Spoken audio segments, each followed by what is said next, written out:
The world before Islam. The birth of Prophet Muhammad history is often remembered through kings, empires, and great battles. But every so often, history changes because of a single individual. More than 1400 years ago, in a quiet desert city surrounded by barren mountains, a child was born whose influence would eventually reach every corner of the world. His teachings would inspire billions. His character would become a model for generations. His message would transform not only Arabia, but the course of human civilization itself.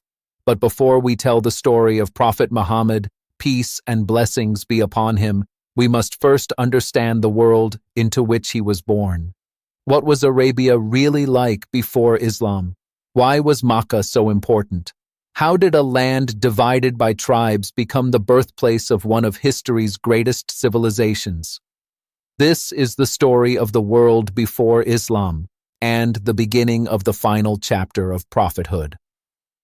Chapter 1. Arabia before Islam. To understand the life of Prophet Muhammad, peace and blessings be upon him, we must first travel back to the 6th century. At that time, two superpowers dominated much of the known world. To the west stood the Byzantine Empire, heir to the Eastern Roman tradition. To the east ruled the mighty Sasanian Persian Empire.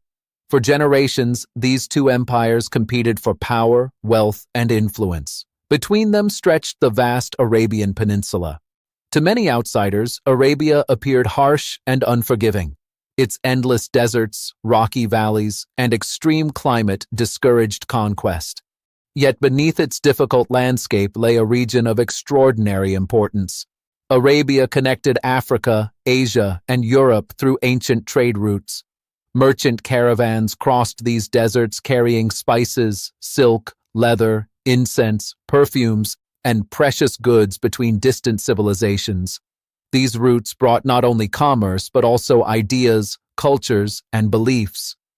Despite this strategic location, Arabia had no single king or central government. Instead, society revolved around tribes. Every tribe functioned almost like an independent nation.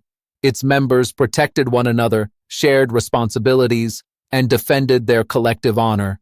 A person's tribe determined identity, security, and social standing.